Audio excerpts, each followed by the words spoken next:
of boys and girls in a class வந்து 5:3. சரியா? if 16% of boys and 8% of girls வந்து failed ஆயிட்டாங்க அப்படின்னா percentage of passed students கேட்குறாங்க. ஸோ இந்த சம் பார்த்த வரைக்கும் ஸோ ரேஷியோ வந்து பாய்ஸ் ஈஸ் டு கேர்ள்ஸோட ரேஷியோ வந்து 5:3. இப்போ 5x × 3x. ஸோ 5:3 தான் அதோட ரேஷியோ. நெக்ஸ்ட் இதில் 16% ஆஃப் பாய்ஸும் 8% ஆஃப் கேர்ள்ஸும் வந்து என்னவாகுறாங்க, ஃபெயில்ட் ஆகுறாங்க. ஆனால் நம்மளை பர்சன்டேஜ் வந்து நம்மளை பாஸ்டான பர்சன்டேஜ் தான் கேட்குறாங்க. அப்போது நம்ம என்ன பண்ணோன்னா 100லேருந்து இதை மைனஸ் பண்ணிக்கணும். 100 - 16 எவ்வளோ?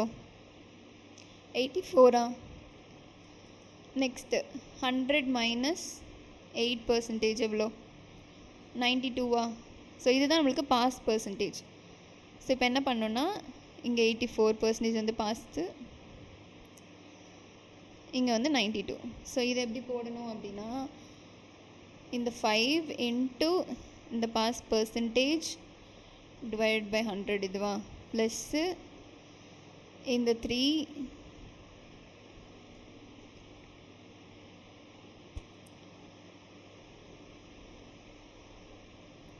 இன்ட்டு இந்த 92% டிவைடட் பை மொத்தம் எவ்வளோ? 5 + 3 8. இப்படி தான் வந்து நம்ம இதுக்கு போடணும். ஏன்னா ஆவரேஜோட ஃபார்முலா வந்துட்டு number of terms divided by மொத்த டேர்ம்ஸ். ஸோ இப்போ இந்த நெக்ஸ்ட் என்ன பண்ணலாம், இதில் 100 வந்து ரெண்டுத்துக்குமே காமனாக இருக்கிறதுனால நம்ம இந்த 100 வந்து காமனாக வெளியே எடுத்துக்கலாம். இங்கே 8ம் காமனாக இருக்குது, இங்கே 100ம், இந்த 100 வந்து இங்கே கீழே வந்துடும். ஸோ 1 / 8 × 100 இதை வெளியே எடுத்துப்போம். ஸோ மிச்சம் என்ன இருக்குன்னா 5 × 84 இருக்கும், ப்ளஸ்ஸு 3 × 92 இருக்கும். ஸோ இது ரெண்டுத்தையும் மல்டிபிள் பண்ணால் என்ன வரும்?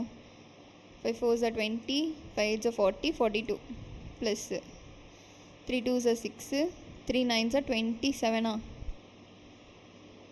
ஸோ இது ரெண்டுத்தையும் ஆட் பண்ணால் என்ன வரும் நம்மளுக்கு? 696 வருமா? ஸோ இந்த 696 டிவைடட் பை 1/8 × 100. இப்போ இதை 8 டேபிளால் கேன்சல் பண்ணலாமா? 8 8 8 64, ரிமைண்டர் ஒரு 5, 8 7 வந்து 56. அப்போ 87 டிவைட் பை 100ன்னு இருக்குது. 1/100 வந்து நம்ம பர்சன்டேஜ்னு சொல்லலாம். அப்போது 87% தான் நம்மளோட